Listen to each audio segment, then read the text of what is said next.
Good evening. Good evening. Welcome to Melbourne Town Hall for this evening's conversation. Will the real sharing economy please stand up? I'm Darren Sharp, your moderator for the night. I begin this evening's proceedings by respectfully acknowledging that we're gathered here on the traditional land of the Kulin Nation and pay my respects to elders past, present and future. Tonight's event is brought to you by Melbourne Conversations, the City of Melbourne's innovative series offering free discussion throughout the city that explores issues and topics of interest to Melburnians. I'm the founding director of Social Surplus, a sharing economy consultancy that works with governments and public sector organisations to activate local sharing communities. I'm also the Australian editor of Shareable and the Melbourne coordinator of the Sharing Cities Network. Tonight's conversation on the sharing economy couldn't be more timely. We have special guest Trevor Schultz here from New York to give us a presentation to start us off, and three terrific panellists that I'll introduce you to shortly. The sharing economy is a diverse phenomenon that takes in everything from ride-hailing apps like Uber to short-stay platforms like Airbnb, errand marketplaces like Airtasker and others, where you can perform gig-based work. It also includes a range of community sharing groups like tool libraries, community gardens, and skills exchanges that use alternative currencies like NEBOs, who inspire the title for tonight's conversation. But the benefits of the sharing economy are unevenly distributed, which is forcing governments and communities alike to respond to its complex effects on workers and the labour market, to questions of rental affordability, and also the right to the city. In a few short years, the sharing economy has disrupted the taxi and hotel industries, created a new socio-economic paradigm, and reimagined urban environments as sharing cities. The sharing economy is a contested story that means different things to different actors, and its impacts are yet to be fully realised. So now, it gives me great pleasure to introduce our special guest, Trevor Schultz. He's a scholar, activist, and associate professor of media and culture at the New School in New York City. His book, Overworked and Underpaid: How Workers Are Disrupting the Digital Economy, develops an analysis of the challenges posed by digital labour and introduces the concept of platform cooperativism as a way of joining the peer-to-peer and co-op movements with online labour markets while insisting on communal ownership and democratic governance. His edited volumes include Digital Labour, The Internet as Playground and Factory, and Ours to Hack and to Own, Platform Cooperativism, A New Vision for the Future of Work and a Fairer Internet, co-edited with Nathan Schneider. His articles and ideas have appeared in The Nation, The Chronicle of Higher Education, Le Monde, The Financial Times, and The Washington Post. You can learn more about his work at platform.coop. Please join me in warmly welcoming Trebor in his first event in Melbourne. Thank you, Trebor. So, hello. So many of these new ways of working and the new ways in which we see production happening all around us have changed over the last few years, which led one of my colleagues, Mackenzie Walker, an Australian philosopher, to say that perhaps this isn't really capitalism anymore. Perhaps this is something worse. And but why would he say that, right? So on the one hand, you have the last 40 years where, and I'm sure you're all aware, inequality has increased vastly, private and public debt have increased vastly. I don't know about the productivity of Australian workers, but American workers became steadily more productive, so produced more and more value, while since 1978 their wages stagnated. And so visions of the near future, 2020, 2025, show 10% of people making over $1 million a year, while the rest live on $15,000 a year at the tune of free internet and canned beans. Right? So I think this is I keep this in mind, this relationship between technology and inequality, not in any deterministic way, but not saying that technology leads to inequality, but there is a relationship, and I think it can play out either way, right? So whichever way we want to use these technologies in that context. So the on-demand economy or sharing economy or collaborative economy, I think you call it a share economy, right? So of course has many conveniences and short-term advantages. It sure beats the hell out of calling an operator to order a taxi, to use an app to get your taxi wherever you want to, wherever you are. So I think it's very clear that there's an advantage and a convenience, right, to these technologies, and there's an access to gigs has made easier through things like Airtasker here in Australia, TaskRabbit in the United States. No question about it. It makes it easier for people in between jobs, or students in particular, to find, in the United States, relatively reasonably paid jobs even. There are also amazing opportunities for the upper middle class. So if you own an apartment on the Upper East Side, like a 4 or 5 bedroom apartment perhaps, and you want to spend your weekends in the Hamptons, you can rent that out and make thousands of dollars, and it's fabulous. So, I'm not so sure about that narrative about the poor old lady in Manhattan who rents out the spare room to, perhaps not be evicted, So this whole narrative of democratizing capitalism and, the lazy assets that Airbnb loves to refer to, not so sure about that. So in this first book, I basically just showed this landscape of digital labor. I worked on it for about 10 years, 9 years really, but you find an overview of the landscape. And in the second, Hours to Hack and to Own, you basically find a more focused response by some 40 authors to this idea of platform cooperativism that I developed in the first book. So you find in this share economy this language reflected of love and sharing and peer-to-peer.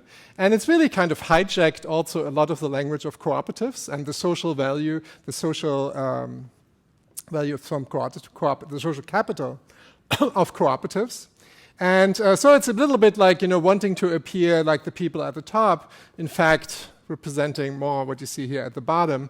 So it's mobilizing this language of counterculture, right? You see the posters all over Melbourne asking you to support gay marriage and wearing the Airbnb ring, right? So clearly trying to associate businesses with sort of progressive countercultural narratives, which in fact, in the end are still, simply trying to sell you a business, right? So it's the language of love, the language of counterculture, of revolution, of social change. At tech conferences you will see slides of Occupy Wall Street or, the Arab Spring, and then their business model, right? So this kind of association. So I would say, and I'm sure there will be people who would just say like, oh my God, what is he saying, right? So it's like, I would say that the sharing economy is really a market failure. And based on 2 things, right? So on number 1, exploitation of workers, and number 2, monopolies, right? So formation of monopolies. And you have attacks on privacy. I don't really have time much to go into many of these things, but I don't know, like, so Uber tracks your one-night stands, if you're into that kind of thing, or, like basically tracks your routines. So the big data then are used to kick in search pricing.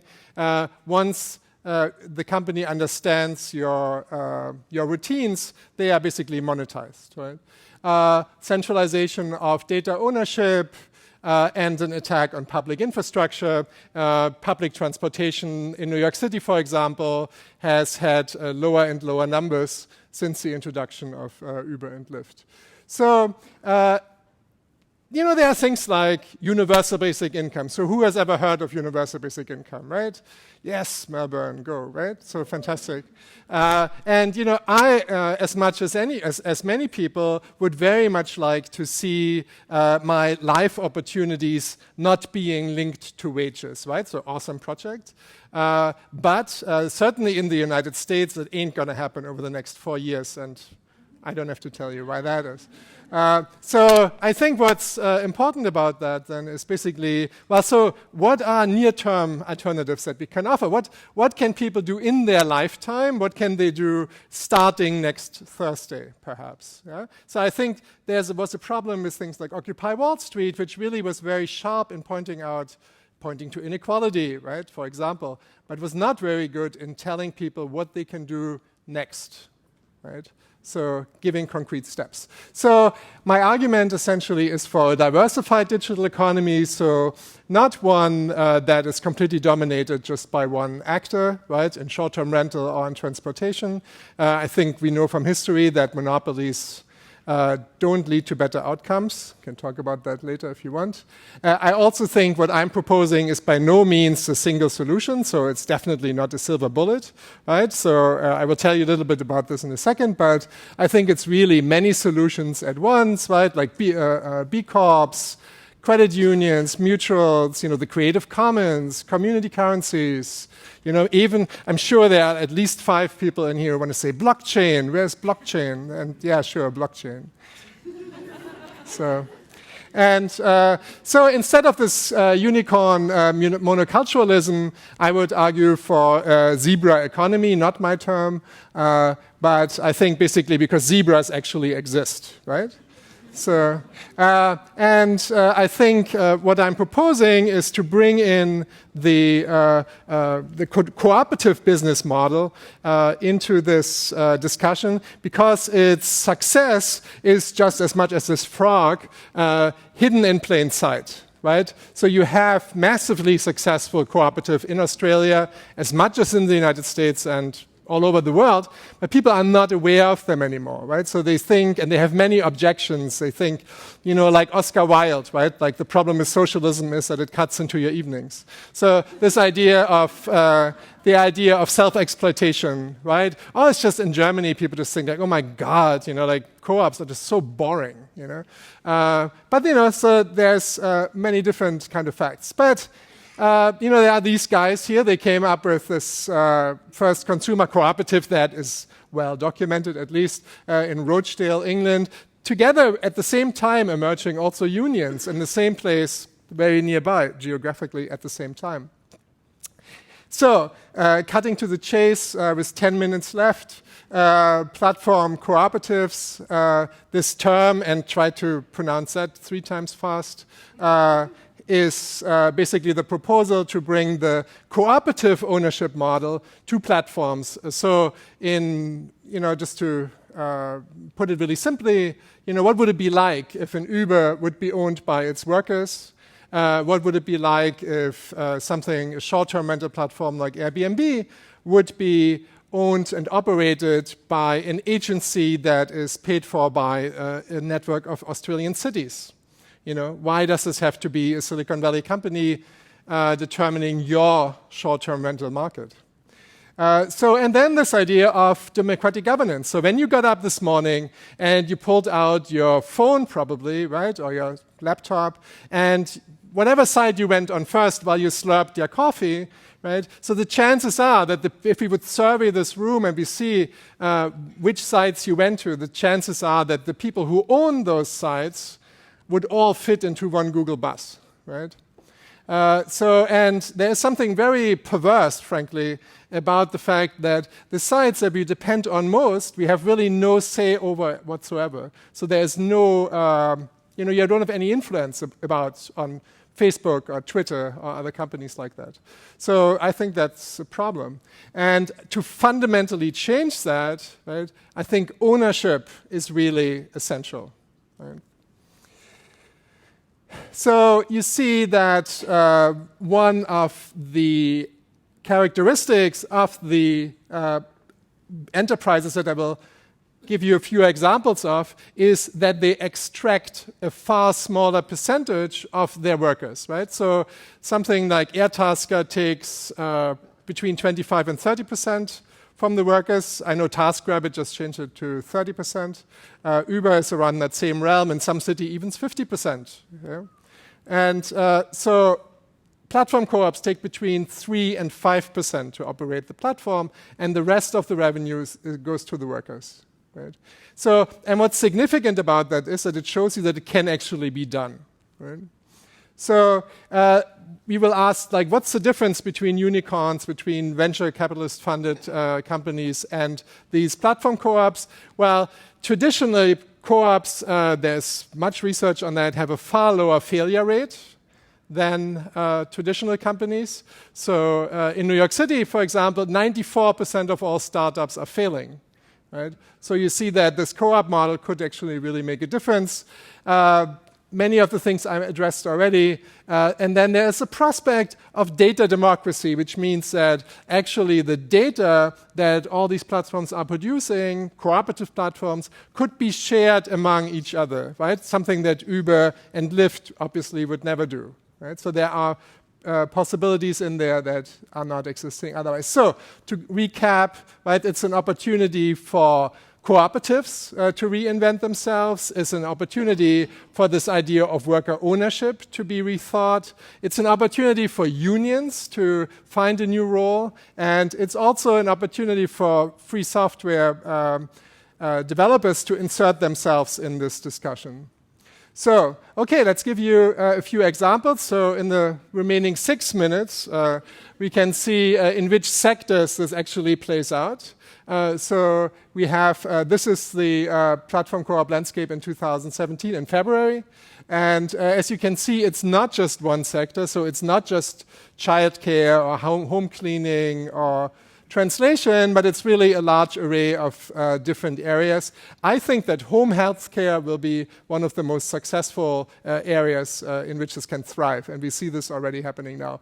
If you go to our website, platform.coop, you can see a map where you can basically click into and see exactly where they are and what they are about. So here's a little example. So again, I don't really have the time to go into this, but it ranges from news sites to mutual risk cooperatives that help freelancers to carry the burden of freelancing together by supporting their cash flow, for example, and traditional labor brokerages that help freelancers to find work. And I will give you 2 or 3 examples quickly in the remaining 5 minutes to show you what that this actually exists. So this is not me sitting in the academic treehouse in Redwood Forest, sort of looking down and dreaming of a better world, but they actually exist. So Stocksy United is a company that was founded in Canada, and it basically is a stock photography site, which is really terrific stock photography, avoiding many of the cliches of traditional stale stock photography that none of us wants to use. So it's an awesome product, essentially. But it's also a cooperative in the sense that close to 1,000 photographers contribute to it and co-steer what happens on this site, right? So how it is governed, you can look at the bylaws in which they are basically deciding things together, one worker, one vote, right? And they made $7.9 million in 2015. So here are labor brokerages like Loconomics. This is in San Francisco. Labor brokerage for childcare, tutoring, and other services. Just 2 weeks ago in New York, Up and Go opened, which basically brings together various cooperatives, and the platform basically links people who try to find somebody to clean their home with a cooperative worker, right? So you type in your zip code, and it finds a cooperative in your neighborhood to do this work for you. So this is what it looks like. I typed in my zip code, and I get basically the choice between 3 different cooperatives. There is no individual worker profile, in difference to many of the corporate sites, because they didn't want that, right? There might also be undocumented workers, for example. And also there's no reputation system, so you cannot evaluate them. And so here they are. This is just one of them. That's the one that works in my neighborhood. And so another example is Green Taxi, which basically works in Denver and brings together immigrants from 78 nations who basically work together with the local union, communications union, to make this taxi co-op successful. And they captured 37% of the market in Denver over the last 2 years in doing that, right? So very successful. My data allows patients in Switzerland to basically create cooperative data ownership of their health data and then selectively release them to hospitals, researchers, or other cooperatives. We can talk about. I really don't have time to talk about this. So from this model to the federated cooperative model. And then there's this brilliant idea of my colleague, Nathan Schneider, who basically said, oh, Twitter is up for sale, so let's buy it and turn it into a platform co-op. And I thought, just as you just did, I laughed. And 2 days ago, shareholders voted on it, and 4% of the Twitter shareholders voted in support of discussing it. And that means that it will be discussed next year again. There are news sites that are cooperatives promising that they might be able to push back against fake news through the cooperative model. The same with Syntacton in Greece, where this news site went bankrupt and journalists decided to create a cooperative to basically continue the work. Fermondo, an online marketplace in Germany, selling fair products. And they are really into transparency. And of course, there are also many challenges, and I just can just hint at them. You know, things like, of course, the network effect, right? So everybody has Uber on their phone. Good luck getting your app on that home screen, right? For example, I mean, many different obstacles. And lastly, we realized that it really needs institutions. It really needs a different kind of institution to support this kind of work. So we founded the Platform Cooperativism Consortium, which basically brings various actors together to support the work in this area. And with 1 minute left, I will thank you very much for listening. So this was like a tour de force, sort of running you through this, and really not a chance to go into this very much, but maybe it gives you a hint, and go to our site and check it out.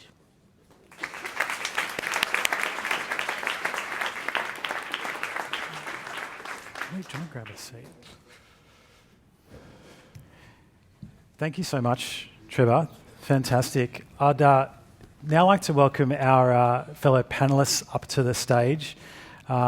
Firstly, I'd like to introduce our first panellist, Kate Trumbull. Kate has had a wide-ranging career, having worked in the private, government and NGO sectors as a lawyer, environmental policy researcher and promoter of sustainable transport.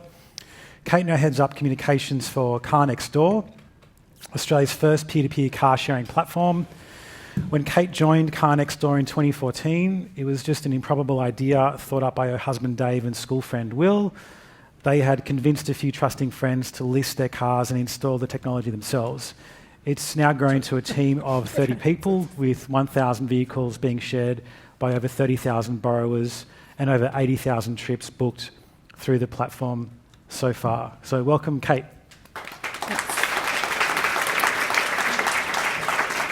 Our next panellist is Imam. Owns Depot 8, a co-working space in Paran, and previously created a marketplace called Occasional Butler, which was sold to Airtasker in 2014. Is passionate about helping businesses in their early stages, whether freelancers, a startup or company setting up a new office.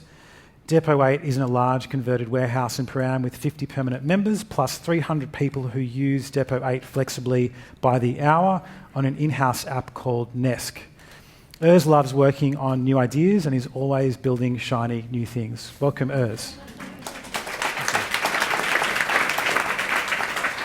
And our final panellist is Julie Miller Markoff, the governance guru from bHive Bendigo.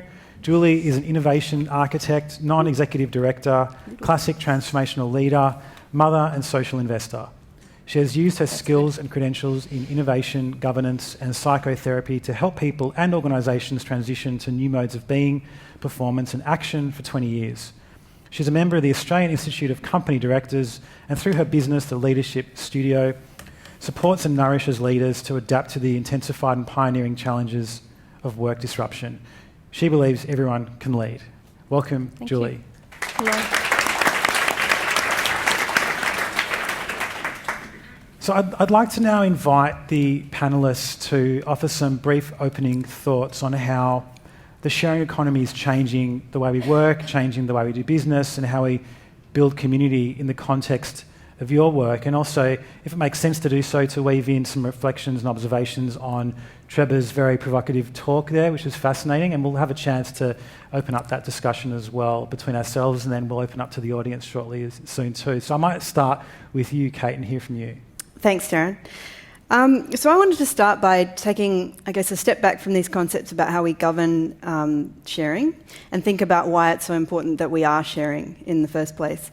And I know that we're all familiar with this concept of, underutilised resources, but if we can really picture it, right where we're sitting now, try to imagine the thousands of offices, rooms, homes, car parks doing nothing in the CBD and in Greater Melbourne. And try to picture, because it's relevant to our platform, but all the cars that you've passed on the way here or that you'll pass on the way home that are sitting doing nothing, again in the CBD, stacked in car parks, tucked in garages, Greater Melbourne, Australia and the world. And there are still cars rolling off the platform, the production lines right now, even though there are a billion sitting doing nothing. So the scale of this waste and the environmental cost of that is really mind-blowing. And I think that sharing resources through platforms is one of the few options that has a really good chance of quickly creating change in our relationship to things and the way we own and use them. But to make a dent in this issue, in this waste, the sharing platforms have to be incredibly good at reducing friction. They have to create big, active networks. They need to make sharing and accessing almost as easy as owning, and they need to do it really quickly. And I think that there is a place for the corporate platforms in creating this change and making it happen. So I just wanted to explain briefly how our platform works. So at Car Next Door, we've created a platform that lets people rent their car out when they're not using it. We needed to make it safe, convenient, and most importantly, really, really easy. So I think the term platform makes it sound like it's a simple thing, but in fact it's a very complex exercise. We put a device in people's car. It lets people get the keys and tracks where the car goes. We provide an online scheduling and booking system so the owner and borrowers can work out who's got the car when. We've got people available round the clock to answer questions and troubleshoot and roadside assistance.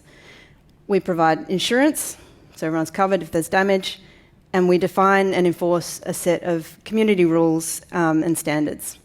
So keeping this combination of the tech and services going, fitting all these pieces together and then putting humans into the mix, that's incredibly hard, and it takes a lot of time and a lot of money. It's taken us 3 years and more than $6 million to get to this stage. And getting it to the point where it's big enough to grow organically by itself, it's going to take more years and more millions. So we're really focused on creating change at a big scale and very quickly. And we want to transform the way that people use cars and cut out an enormous amount of waste. Not in a few towns, but almost everywhere, and not in 20 years, but in 2 years. Could we do this as a cooperative platform? I think it's really worth asking the question and exploring. But I think this question of how do you get the funding at an early stage is really critical. You need a lot of action. You need to be able to pivot quickly. You need to be able to take decisions incredibly quickly and change your business model. And so, I think that the corporate model works well to achieve really fast change and a significant impact in the world. And I guess finally the idea that you have sort of the virtuous cooperative platforms on one side and that anything that doesn't fit that model is extractive and therefore evil. That's obviously, challenging to the way we do business, but it's also, I just don't think it's fundamentally the way we're going to achieve big change with these things that really matter. Thanks. Thank you, Kate. Any further comments there? Sorry, I didn't want to cut you off. No, I'm watching my prompter in the back. Sure. We'll have an opportunity to pick up on that. Some great points there. I'll hand over to Urs now and hear from you from your opening comments. Thanks, Urs. Yeah, I've been kind of in the sharing economy, and I find it really confusing and sometimes frustrating when there's this term of the real sharing economy. And what's a real sharing economy? It kind of feels like it's a strange. I mean, the whole point of sharing is you're sharing, not for money, but we kind of bundle these marketplaces in with co-ops, and there's a real mixture of those, and obviously there's a continuous rise of a handful of large organisations that sometimes are not led probably by the right people, and they're doing things obviously to pay their investors and to float the money to the top, and it makes it very frustrating for someone like myself who goes into business to make money. But obviously I have a motivation that is dollars, but there is also an importance in trying to create value that produces fundamentally value for people that are using that platform. So when we kind of quit our jobs 7 years ago, sold up, we took that responsibility of fundamentally changing our whole lifestyle to invest all of our energy, all of our time into building a platform, and it was a private platform.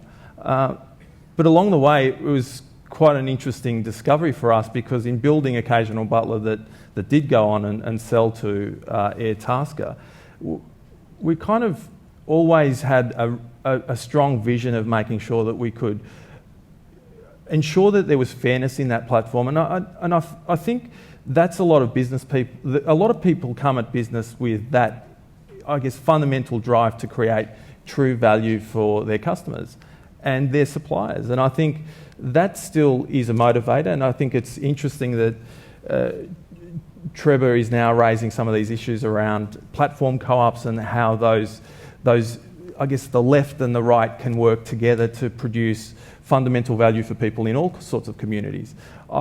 I still find it frustrating. I think long term, I believe in universal basic income. I think we have to take away the motivator being money to build these platforms and these businesses, and that's something that I fear is a long way away. I also see people who have lost their jobs and have got nowhere else to turn to in the short term but to these platforms, Airtasker, Uber, and that becomes a real desperate need for these people. They're getting knocked back from 50 different jobs that they can't even get money in the bank to pay for their basic bills, and some of these platforms right now are providing them some small but steady income just to get by. Now, agreed that Uber does evil, we don't like them, but that's the running commentary. Their business model stinks. People are talking about them being a Ponzi scheme. We love to hate some of these large platforms, but I'm seeing there in some instances that's getting people by right now.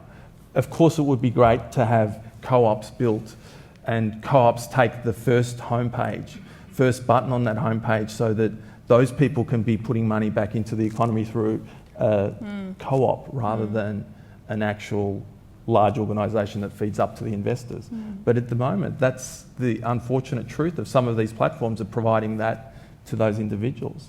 So I'm not sure how we get through in the short term. I can't wait to have some, I guess, questions to talk about how we might be able to get through that short term. And that's what I guess I'm more interested in, how those two sides work together.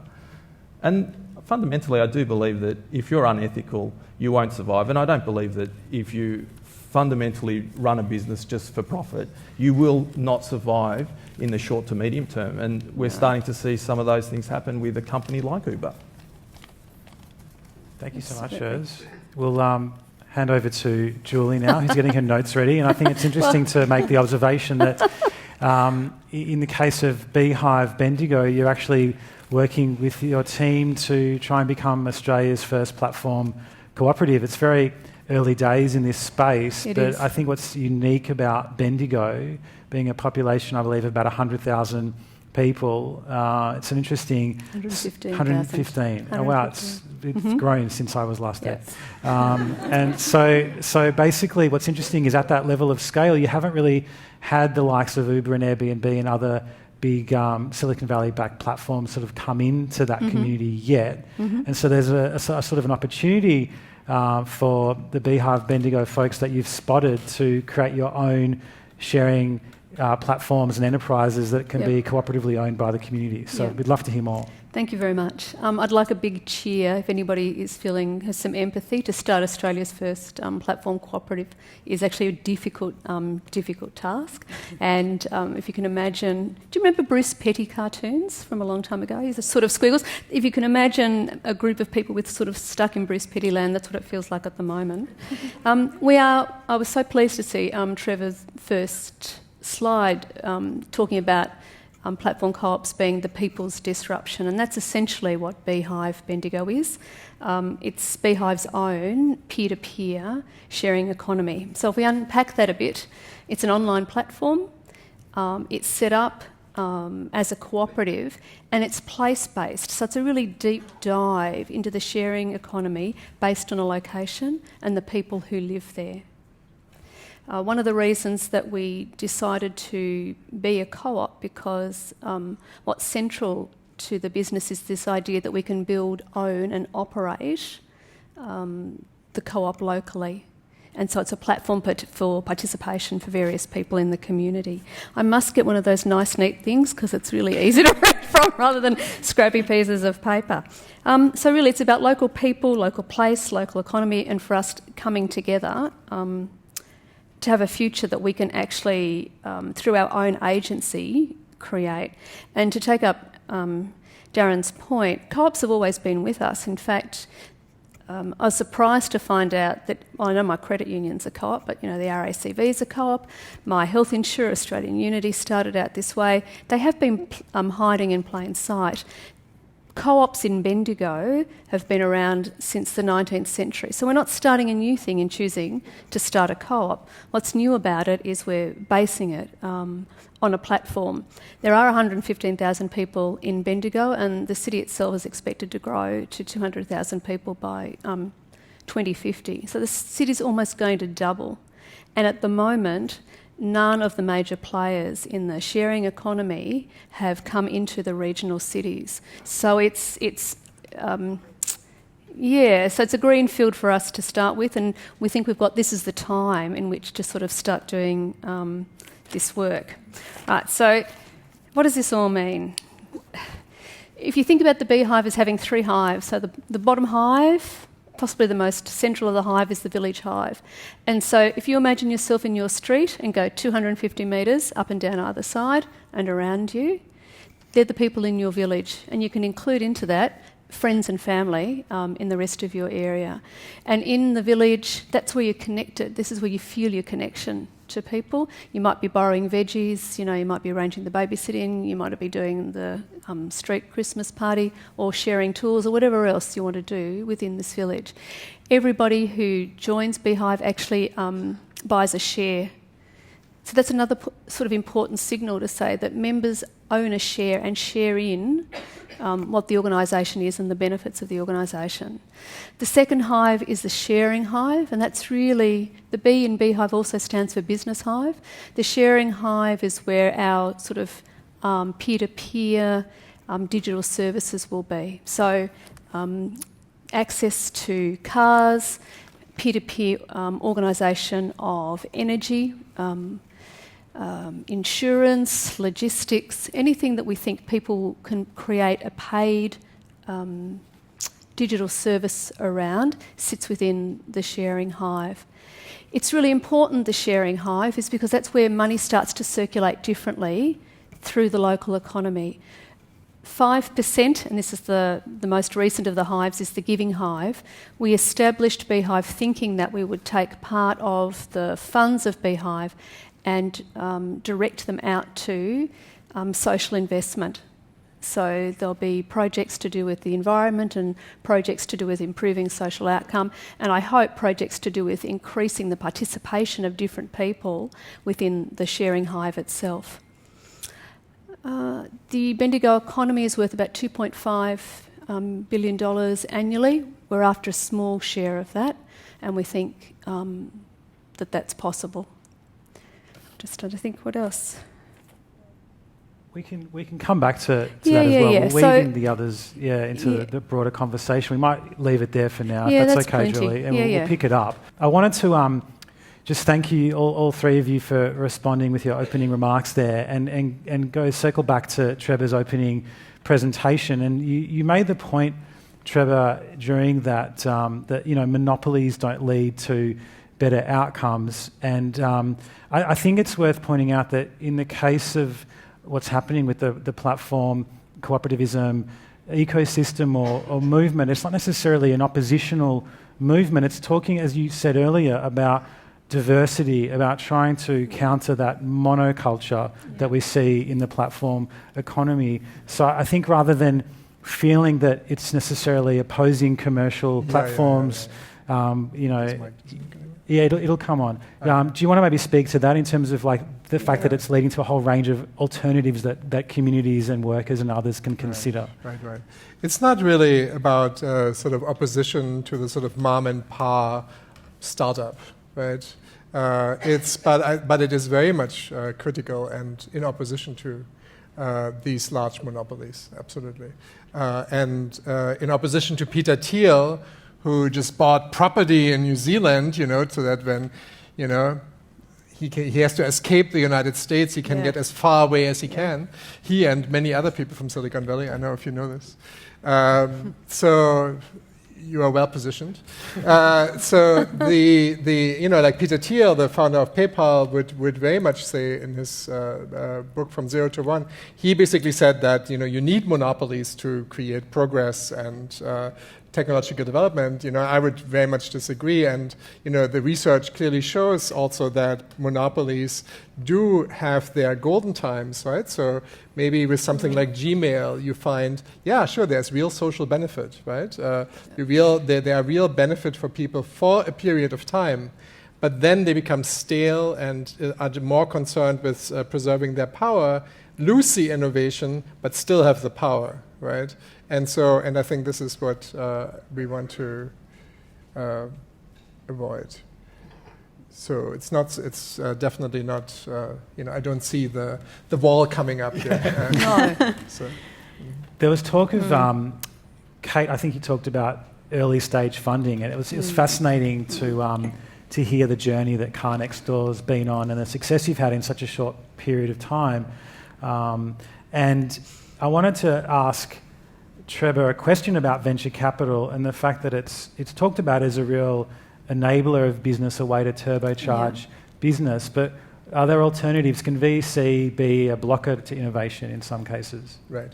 So I think when I talk to the startup community in New York, you hear the same story over and over again, right? So which is basically, first of all, people just see this one path, right? So it's venture capital funding or nothing. They are not aware that, for example, you could start a multi-stakeholder cooperative, and like in the case of Fermando, which basically get 2,000 people to pay up to 20,000 euro each, and that's how they started, right? People are not aware of that path.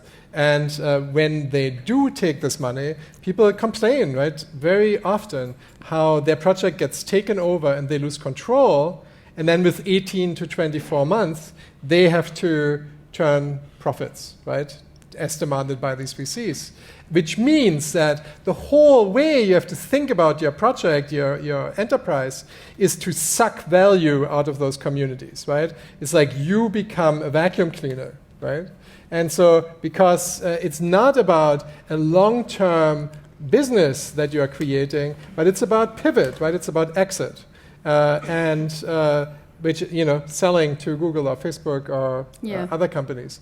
And so it's a totally different mindset, right? Yeah. One is creating community benefit, like support your workers, you want to create a sustainable business, and the other one is to create short-term profit, which you have to. And it's like, I met quite a few of those folks. They are not evil at all, right?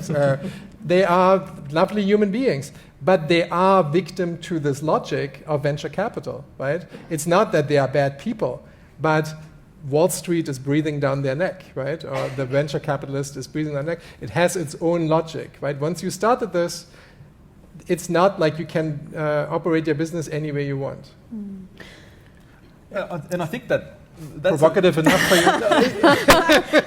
It is an interesting point because in the general startup community, that's our motivator. It's to build our amazing shiny apps and products and push it out there and get to 1 million customers or 10 million customers or whatever that looks like. There's these metrics that are somewhat twisted at the moment, and that's what everybody is driven by, is that financial gain fundamentally. And I think that there is an opportunity now to shift that thinking. And when we're starting these projects, I think it's about trying to start projects and giving them a longer period of time. I mean, giving ourselves a lot longer to actually get some results is the only path if we were to build a more ethical business.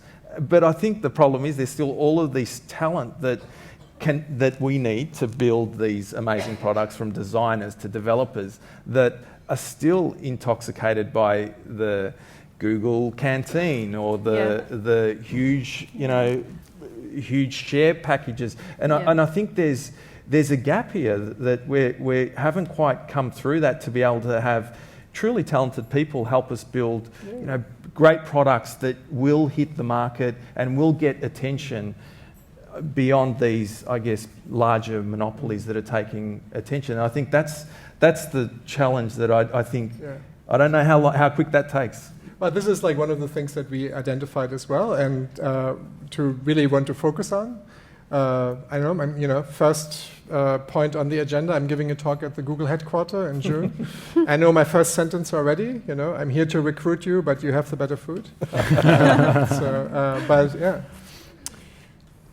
Yeah, I guess speaking from our experiences, I was running the startup and raising capital, and it could be that I'm calling you in 18 months and crying that we've lost control of the business, but that hasn't been our experience. And to my view, I want to speak first to the idea of monopoly, and secondly to this idea of extraction. And I think both of them are quite different from my sort of lived experience of creating a sharing economy platform. I guess the first, to look at the idea of monopoly, there is some overlap there between a monopoly and a network. And because if you want, as you guys will experience, if you want your sharing to work, there have to be a lot of people in your network. It has to be an active network, a dense network, a big network, or else it doesn't have value. Yep. So in a sense, monopoly is the only workable, not entire monopoly, but scale is the only workable model for a sharing platform. It's not, and it's not because this is already the logic of profit maximization speaking, right? So it's like, if Up and Go doesn't care about profit maximization, they care about creating work for their cooperatives, right? It's not about, so if you want to conquer the world and suddenly take over the cleaning market in every country, right? Like conquer Tasmania, right?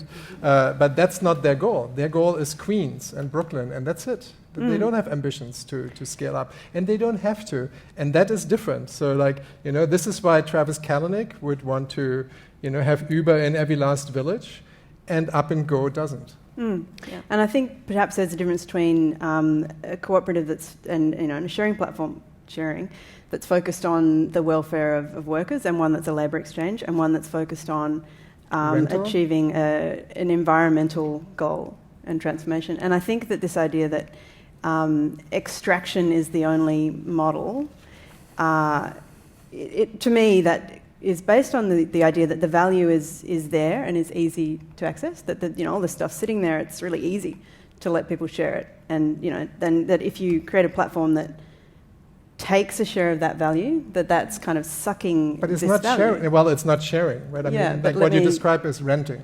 Yeah, it is. Yeah. But the idea So let's call it renting. Not okay, sure. we'll call it renting. Yeah. The idea that it's easy to rent out your things and therefore avoid all this waste of duplicated ownership. And that if you create a platform that sits on top of that and is anything but a cooperative model that's extractive, I think is based on a false idea that that value is kind of there. I think the platform is the mode by which that value is created. And not only value, I think to think of it in terms of profits and value, to me, is misguided when the overall goal is to reduce the waste and the duplication. So, Julie, I wanted to ask you about, just on that question of value and scaling and network effects. Yeah, sorry, if you want to jump in there for sure. well, in being... regional cities are a great size, we reckon, to actually try out being Australia's first platform cooperative. But we will be a monopoly, because I hope someone in the street close to me is not building one behind in the famous garage, two blokes in a famous garage, building the competition. So for us in the sharing hive, that's really a platform for other people to come in to create these services that they're going to build and operate and own. And I hope that there's a diversity of services in the way they're set up, what their focus is, who owns them, how they participate. And so for us, we want to be sort of like a co-op of co-ops, but we also want to encourage co-op-like organisations. We can't turn the entire world into pure co-ops, we don't think. So there's a place whereby the co-op and the platform have to walk this line together that's real and rational, and hopefully we're still alive in 3 years' time. But the co-op principles around democratic participation and who gets to participate and where the benefits of the work flow, we want to actually be in all of those businesses, not just in our own business. So that's one of the things we're struggling, well, not struggling, but sort of trying to think about at the moment is how co-op do you need to be a co-op? and business, Well, you know? what about a private business that could be part of that Absolutely. group too? If they act to co-op principles, Yeah, and where there's democratic participation and, you know, the other characteristics are satisfied, I reckon we could seriously consider it. Because the biggest issue at the moment is everybody wants to build a two-sided marketplace, effectively. Yeah. Everyone says, I can build a marketplace. And I think that the barrier to entry is also quite a problem, could be quite a problem in Bendigo if you've got Bob and Jane behind next door trying to build a platform as well, which is becoming easier to build. Not easy, but technically easier. But, you know, I guess that is an issue for Bendigo if you start to see this fragmentation and people are kind of, where do I go? Where do I go to kind of, hopefully they go to you and they don't go to Bob and Jane who are trying to do something glitzier that's I guess a branded product that they believe that they could get into the Bendigo community quicker. I'm not sure. Well, building a business is more than just the tech. Yeah. And so it's, you know, Totally. it's the people we have in the team, it's all of the relationships we have in Bendigo already. We've got 30 patrons, we've got 23 ambassadors. I reckon we've got some of the best sustainability and sharing people in the city on our side. So it's those things. We've got a sensible plan. It's those things that help a business prosper. This is what Up and Go found as well, was that the building, if you talk to the developers, the building of the platform, the coding was really the smallest part of the project. It was really about organizing these cooperatives, all these, in Spanish, right, to organize them, to work, to convince them to work together.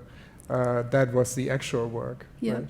I wanted to bring Kate back into this, talking about those questions of participation and governance issues. How do you at Car Next Door involve the participation of your members? You're obviously not a cooperative, but how do you deal with those questions of governance and member participation and so on? Well, fortunately we've got some of them in the front row who can talk to this. But we have a few channels. We have obviously, direct phone and email channels, and we reach out and encourage people to give direct feedback on the tech and also all the systems.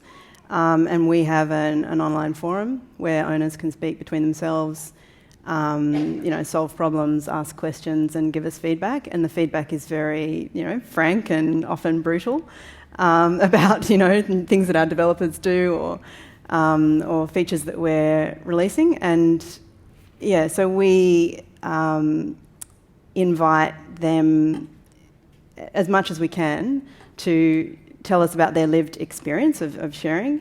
What can we do to make it easier for them, better for them, and specific technical issues, and also the overall design and use of the platform. So it's consultative, but it's at the end of the day we make decisions that take that contribution into account, but it's we don't they're not voting. It's not a democratic process. And so going back to your point, Trevor, about eating into our evenings and those sort of things, there's that may be a misconception that if you're part of a cooperative, you're going to have to go, and go along to one meeting after the other, and there's a overburden of governance and decision making and so on. Do you want to speak to any of that in terms of how some of these emerging platform co-ops are addressing that, and the ways that members can get involved if they choose to do so, or if they can step back if they want to as well? Well, I think there's this idea that it's with a distributed workforce, so distributed solo workers, right, users of the service, that it's sort of not possible really to create a democratic platform, right? But now you have, over the last few years, tools emerging like Liquid Democracy or Lumio coming here out of New Zealand from Inspiral that basically do make that possible, right? So where you very much can actually discuss a topic with a distributed group and then vote together on the topic. So I think that's, I think there are some developments in that area. It's not a solved issue, but governance, I think, is a really very important, and also I think that really things have changed over the last few years in terms of how you can actually draw people in and have them participate. What about freelancers? We hear a lot in the media about various gig workers, and you talk about it in your writing about this idea of privatising profits and socialising risks and so on. How do these new platform co-op models potentially benefit freelancers in terms of the whole discussions around portable benefits and being able to have control over your data and your reputation, identity, and those kinds of things? So there's one fantastic cooperative, a mutual risk cooperative coming out of Belgium that I would really like you to check out. It's called Smart, and what they are doing is basically bringing freelancers on under the umbrella of a cooperative. Freelancers pay 6% of their income to Smart. In return, they help them with taxes, but most importantly, help them with their cash flow. So when a member of Smart works a gig for a company, they basically are, for that moment, are employees of Smart.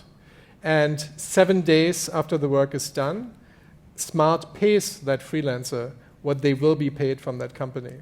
So, which really solves a huge problem for freelancers, which is cash flow, and also addressing things like health insurance, potentially even pensions, and parental leave. Not yet, but they are working on that.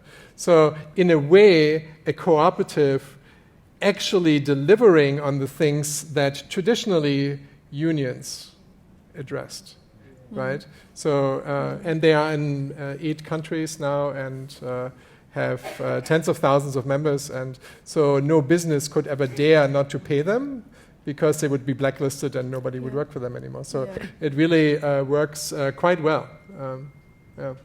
And I hope it would exist in the US. Urs, I wanted to bring you in here at this point and just mention that you created and sold a task-based platform business. Do you think workers should become co-owners in these platforms? When is that equation right? When does it add up to make that happen? Jodie and I seriously looked at those options. I mean, I think there are facilities where, from an ownership point of view, we can put in Australia anyway, we can do that, and I'm sure you can do it in other parts of the world as well. But we did look at that kind of reverse ownership over time. Up front, if it is really intensive building these platforms with cash, and to try and find a way to distribute profits back to the people that are actually doing the work was something that we realistically looked at. I mean, that's interesting to me because, again, I mean, it comes down to the core, though, for us, we made a choice that we don't need constantly more. We don't look at the future of our life personally in that way. So we don't measure our success by the amount of money necessarily. And so that's why we said, okay, at a certain point, we could look at reversing out the ownership of the organisation to do that. And that you can do that very, very reasonably easily. And that's something that I think that's where we need to discuss more about those options for people to distribute in highly successful organisations wealth or profits back down to the people who are helping you build those platforms themselves. Because there is a response. We're the middleman if we're building a platform, and fundamentally we have customers and we have people working on the other side. And so, I mean, that was something. And I think I'm encouraged somewhat if I look at just Airtasker, and I obviously have a bias there, but there is some protection there. I mean, Airtasker, did an interesting deal with the unions to have protections put in place for those workers on one side of the market in New South Wales at least. And I think there are organisations that start to look at protecting workers from an insurance perspective as well, and that's something that that does happen in private organisations in that way. And I think from an ownership point of view, that's my personal motive. We would like to be able to distribute ownership to people who are members ultimately. Well, what you have is that, in a way, I think that this sort of development over the last 40 years was like in '89, like the socialist republics imploding, and all that capitalism is in a way too successful for its own good, and really hasn't, pretty much destroyed unions and any sort of counterforce, so that really now workers have these stalled rights, in many cases no rights at all. So, and that doesn't work. It doesn't even work for a business, and so that's why I think you see even Uber and TaskRabbit now thinking about worker rights, right? But not because they care at all about the workers, but they just realize that people just won't survive simply, right? So, and I think I would make a very clear difference there between those kind of attitudes of those extractive sharing economy companies and models where people actually care about the workers. Let's open it up now to everyone here. Let's see some hands for questions, and we'll probably have time for 4 or 5 questions. So who wants to go first? We'll go just back there with, Hi there. Hi, I'm Claire Fountain from bHive in Bendigo. So thank you for tonight, and thank you, Julie, for your contribution. Trebor, I have a question for you. Given the scope for economic development, what role do you see the varying layers of government playing in the development of platform cooperativism? You did it. I know, it's really, really hard. Yeah. And I guess 3 times. I asked that question about is there an inspiring example from around the world of where the government not only understands it, maybe can say it as well, but is actually supporting its development? Our experience in Bendigo is we're the most knowledgeable on the subject. Yeah. Oh, that's a fantastic question. Thank you for that. So in Barcelona, they can pronounce it. And they also made it city policy. So it's one of the 10 policies of Barcelona city. Platform cooperativism is one of them. And they basically, what that means is that they created a fund to support initiatives in that area through incubation and basically, we can talk about that later. But then policy, I think, is a really important question, because if you think about the $70 billion of Uber and what that buys them, really, I think the biggest asset that they purchase with that is legislation. And so that they influence policymakers in creating policy that is friendly to their model. And of course, so cooperatives have to play a role there as well. And what I can show with this Denver example with Green Taxi is that I think there's a real role for unions to work with these cooperatives, because unions are very adept at working with policymakers, I think more than cooperatives. And so they can sway, workers, can sway legislators. So in the US, we had actually a lot of interest from policymakers. So we wrote, our consortium wrote a policy brief on platform cooperativism invited by Senator Gillibrand. And we're working on, for our next event, Bernie Sanders might come and work together with Gillibrand, because they both worked on a package on cooperative worker ownership. So there are a lot of, there's definitely interest, but it's of course a hard work, and a key issue, absolutely key issue. Yeah. Who else wants to ask a question? Oh. Hi. Me? So this is to Kate, and I'm sorry to zone in to you, and don't shoot the messenger, but someone that I've spoken to has objected to Car Next Door on that it doesn't build, there's no community aspect at all in Car Next Door, especially because of the devices, you get the keys, you never speak to the person who owns the car and vice versa. So if you're building a sharing platform which doesn't have that element to it of building community, and you have to make it frictionless and so on so that people are actually encouraged to use it, where is the license? Like, why would people bother to switch over if there's no additional benefit and actually it's harder? Because it actually is harder. So that's the first question. Sorry, actually the second point. Regarding the monopolies thing and the scale, I'm sort of interested about why Car Next Door thinks that you need to be the only one, rather than it being a place-based system, especially seeing as there's no democratic governance. So if, for example, like in Barcelona, an Airbnb just doesn't work in that city for those people, they don't have any rights or any choices about that. So why is it not better for it to be a localised platform that still achieves those same goals of reducing duplication of resources? Yep. So I think we've spoken before about this point about community. So it's a very tricky one, because one of our goals is to create some sense of community through the sharing of assets. But at the same time, we want to take away the need for people to arrange their schedules so that they have to meet and swap keys.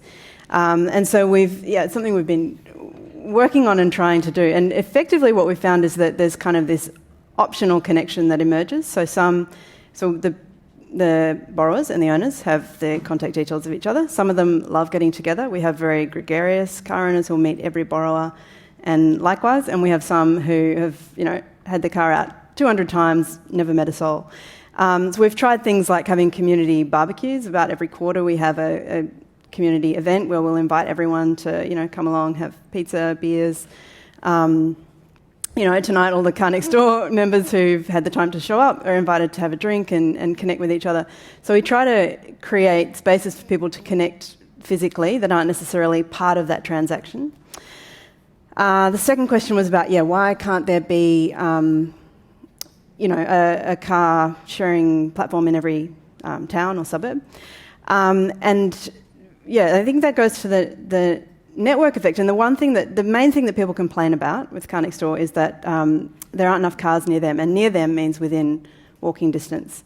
And the value of it, you can't give up your car unless you can reliably pick from a selection of cars within walking distance of you. So you have the exact same feeling of convenience. If I need to go somewhere that trip requires a car, I can get one within 5-10 minutes. And it's really, I think it's about I touched on the difficulty and the cost of creating a platform. So you literally have to have people who get up at 5 a.m, go out to the car and find out where it is because the GPS stopped working, or the infrastructure required to run peer-to-peer sharing and to make it workable in any way is very, very difficult to create. And I would really welcome if there were more, and there have been other peer-to-peer sharing platforms that have sort of popped up and died away because of that difficulty of it. And yes, we want a network so that it can replace car ownership for people. And possibly, I know of one car sharing co-op, but it's not peer-to-peer. In Canada, they've been operating for 20 years and they've got 500 cars on the road, and they're a great organisation. But to really create a true alternative to car ownership, which is we have an environmental mission, basically. It's like that you don't need to own a car because it's easy to get one, and that we don't have to create new cars to be shared. They're already sitting there. In my view, that needs a network, and it's very hard to create that network on a suburb-by-suburb basis. Next question. Hello, Jason Hornell from Good Cycles of Melbourne. We operate the Melbourne bike share system on behalf of RACV, and part of that. So, this is going to sound silly. I've never heard the word. This is a new phrase to me. This collective cooperativism. But I have a question for Trevor about this, bearing that I think this fundamentally is kind of a space that as an organisation we as a social enterprise operate in and are trying to. And this collective cooperativism idea, I guess my elephant in the room for this, specifically for Australia, is this idea of platform sharing and the fact that it's about market share. We're seeing we're seeing for the first time China look at this part of their economy, and the money and the investment that's going into this in China is starting to impact internationally. So I just wonder.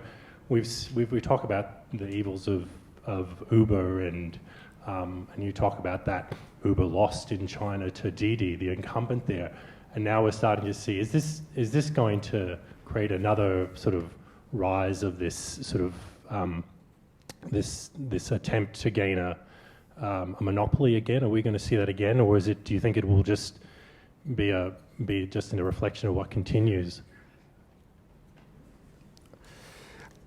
As far as I understand the question, I can say that so we have sister. So like in terms of the cooperative platform economy, there's now also a consortium in Berlin. So they are focusing on developing that in Europe. And next year there will be an event in Hong Kong. So looking at the Asian context and connecting with cooperatives there that are already starting to do this kind of work. And perhaps it really connects to the Chinese idea of collective ownership, they call it. They don't call it cooperative ownership, but collective ownership. So it might even connect too well. We're not quite sure. But it probably didn't answer your question at all, but I honestly also didn't entirely understand your question. Okay. Next question. Hi. That gentleman actually asked sort of something similar. I was wondering how you prevent cooperatives going the way of monopolies, because we've already seen varying views of how a cooperative should operate on the panel. And I was just wondering, this might sound a bit of a Pollyanna type question, but you look at something like Uber that has, I don't know about other parts of the world, but I know in Victoria it's devastated a lot of taxi drivers. I know of people who have lost their houses over this. Sure. How do you sort of, is there any way you can make provision to reach out to the people? Because invariably you're going to come up with new industries that will push other ones to the side. Yes. How can you do that in an ethical way? So that they're not left out. And right. I know that's a huge question, but well, I think what's really interesting about this Uber example, and there's always like sort of as if we say, well, they are evil. Well, they are actually really terrible, right? So they're actually really, in very many ways, they operate illegally, and well, okay. Yeah. No, I just don't want to belittle it. I think this is sort of like, as if it's like, oh well, they're just, the bad guys. But I mean, we should really look very seriously at what the effects actually are. So, for example, so it's, I think it is in the 27% range. The exact number, I'm not sure, but around that range. Percent of Uber drivers are college educated. So what you have is actually a shift of the demographic of who those taxi drivers are. So we can bemoan the fact that they are underpaid, which in the United States they are. It's minimum wage and below. But what I think we should look at much closer is who the actual victims are, which are the people who are actually replaced by those drivers. right? So it's a much wider demographic, much more Caucasian demographic of drivers now that it is somehow okay, or you could say just an expression maybe of inequality, right? Like how basically now it is permissible also from a social perspective for a college-educated person to drive a taxi. But the real victims are really the ones that fall out at the bottom. Yeah, so I think that's a comment on that. Next question at the back there. Yeah. Yeah, my question's sort of similar to the woman before, because it's about the ethics sort of thing. I've got a working assumption, might not be right, that part of the reason why any organisation will go to the extractive or exploitative type thing is because of personal motivations within, for individuals within that organisation, i.e. the competition to get to the top and presumably make the most personal money you can, and therefore cut out anything that's going to cost you, like ethics and things like this. So I'm wondering, in your example, in your experience, if you know of any cooperatives where the focus is more inward on intentionally equalising the amount of money different contributors to the cooperative can have, no matter whether they work their life towards it or whether they just help out in a less time-expensive way, to stop it and to kill that individual motive within potential cooperatives. Okay, so let's try to respond to that. If you look, I mean, I think from Stocksy, the example I gave, the amount they profit is of course dependent on the amount to which they contribute, right? So if they contribute only a small number of images to the platform, of course they will have a different income than somebody who contributed thousands, right? So that's clear. But I think what's maybe more interesting is to look at something like Mondragon, which is the largest cooperative in the world, right? And which sets rules like that the highest paid employee, the highest paid manager, highest paid person at Mondragon cannot be paid more than 5 times more than the lowest paid person as a principle, right? So you see how these kind of question of the distributive character of cooperatives is reflected in rules like that, right? And it's a discussion we can have, right? Like how, like in Germany, for example, that discussion is pushed forward by some of the parties, the Social Democratic Party, like to maybe limit the amount anyone can make, right? I mean, how much can any one person actually really earn? I mean, like, as in deserve, right, for the amount of work that they are doing. But that's maybe a different discussion. It's a tough one to have. It's a tough one because there's also similar things in Germany where there's limits on property asset rise. In Australia, if you told somebody that your assets, your home, is going to be capped, you would have, it would be devastating. I mean, it's similar to taxi plates. You've seen devastation in an industry of assets. Basically, taxi plates were safe as houses. And I think that's a tricky conversation in Australia because it is pegged to your property price rising. A lot of us... We're experiencing it. We're unprecedented housing affordability crisis at the same time. It's a tough one. But you have a kindergarten teacher who has to take on a job after work, for which Uber, by the way, created a whole program, a teacher appreciation program. So like if you're a teacher and you want to work after hours, after you're done with your work as a teacher, you can always use Uber. Or then there are lawyers, or a dentist makes like around $1.4 million a year, right? And a teacher might make 15 or 16,000. So these kind of the value that society sort of places on those jobs. And if there shouldn't be, that's a different discussion. We've got time for maybe 1 or 2 quick questions before we wrap up. And then there's capitalism. There's a mic there. Yeah, go on. A couple of things. Just a quick comment. I'm a Car Next Door member. We love the service. And again, we came at it from a environmental aspect. Seeing this resource sitting there 95% of the time, we wanted to share that and take advantage of that in helping others, to not have to have ownership, parking, all these things that go with it. So very supportive of that. I think just a quick comment about community. There has been some, but I don't think the community aspect should be on the onus of the platform itself. People can form community however they want. You can make a Facebook group. You can do, however you want. I think a lot of them do really well. Some better than others. So it's hard to say, that they should be. I think that's just a part of, what people can create for themselves now, and that's what technology allows us to do. I own a co-working space, and I think, seeing those issues of freelancers, not getting paid and all those other things, and I'm a firm believer in the co-op. Kind of leads me to my question, and again, it kind of relates to governance as well and government policy.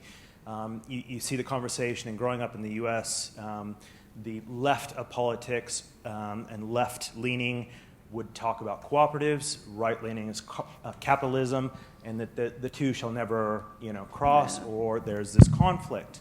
I'm just going to push you to ask a question because we have to wrap it up soon. The question is, what's being done about education and people actually understanding about cooperatives? It was never mentioned when I was in school. I didn't find out until later, and in some places it's not really well, that conversation is not really well had. Thank you. Well, I think Melina Morrison here can maybe answer these questions much better about cooperatives, but so you should ask her afterwards.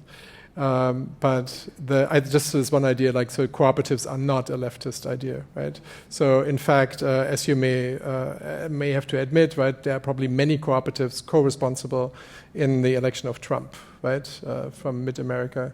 So they are not inherently leftist, right?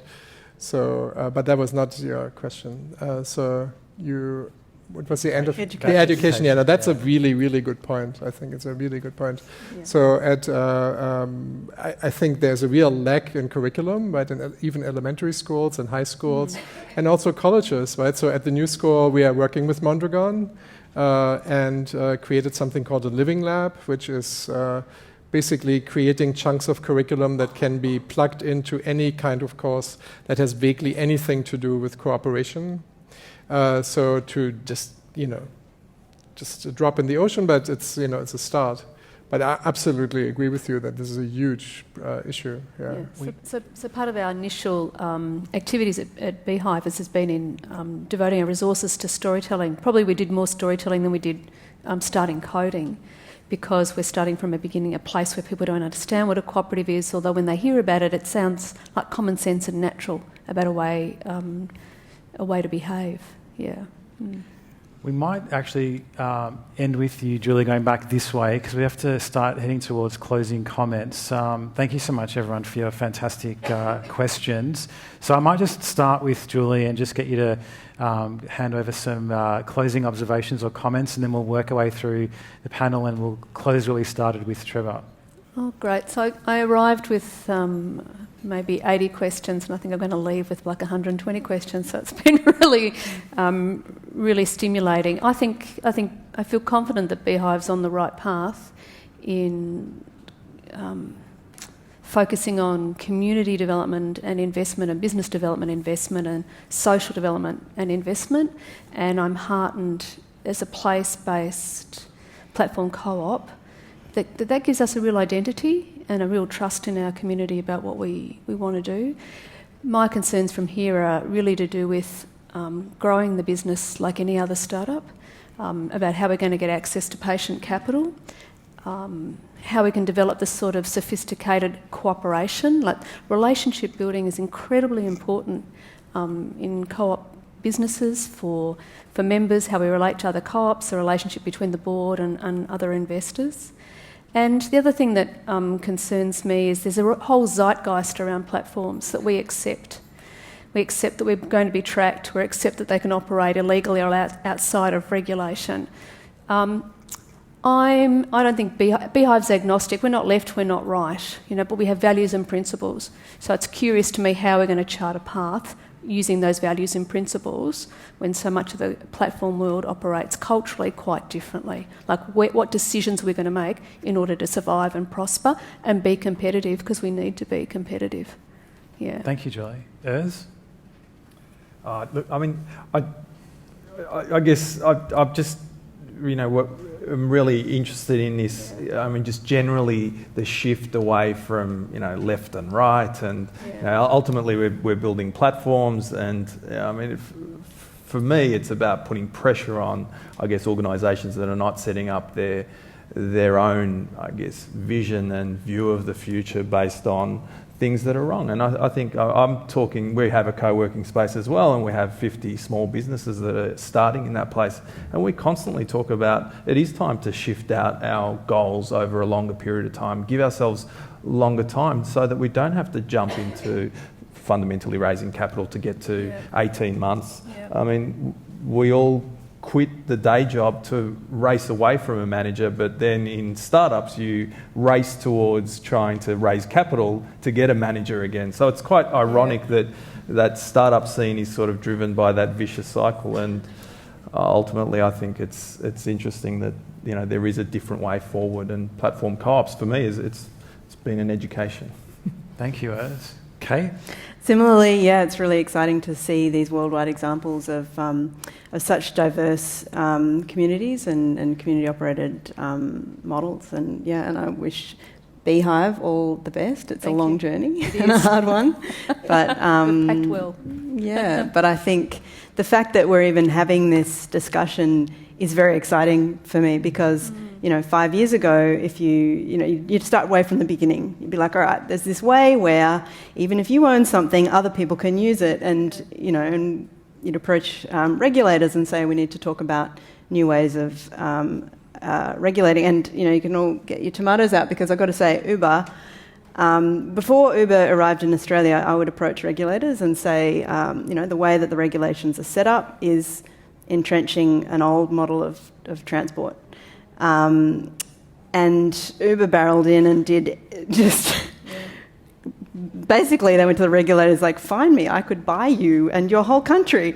Yeah. And all of a sudden, we're having reviews of, personal transport. How do we regulate personal transport? When a small operator goes to them and a local operator... and I'm not saying this is in any way admirable, but, you ask for change and crickets. A massive multinational comes in and all of a sudden... There is attention on the subject matter and on the industry, and the downside of it is that the regulations, and I often say this to regulators, is my fear is the regulations will be shaped by those big multinationals. So you've got your Airbnb and your Uber basically, who have massive government relations teams, and then you've got local operators who don't have that influence. But the one encouraging part of it is there is some discussion. There are now governments going out and looking to, how do we best regulate sharing, which I think is a positive thing. But it's really exciting that there's so much development and growth. Thank you, Kate. And Trebor, we'll leave you have the last word. Just briefly, if you can give us some closing observations and comments. Well, first of all, I want to thank you, Darren, for putting this together. I think there need to be many more difficult conversations like this, right? So where people who don't agree on exactly everything but agree on many things are sitting together, and I think it's really important. And then, I don't know, a good way to end this maybe by thinking about this guy who founded the new school where I teach, John Dewey. Dewey talked about participatory democracy and said until the last sector and every last place in society is run democratically, you don't have democracy at all, right? So, and I think, platform co-ops, I think, are not really only about technology, but are really changing us and change the way we look at ourselves and how we function in a democracy. Thank you. The time has come for us to wrap up this evening. We hope tonight's discussion will continue with you and that you have further discussions with your family, your friends and your work colleagues about the sharing economy and about platform cooperatives. And please join me in thanking Trevor Schultz and panellists Kate Trumbull from Car Next Door, Imam from Depot 8, Julie Miller Markoff from bHive Bendigo, and thank you to the Melbourne Conversations team and the Business Council of Cooperatives and Mutuals, and a special thank you to all of you, the audience, for coming to this event this evening. Good night.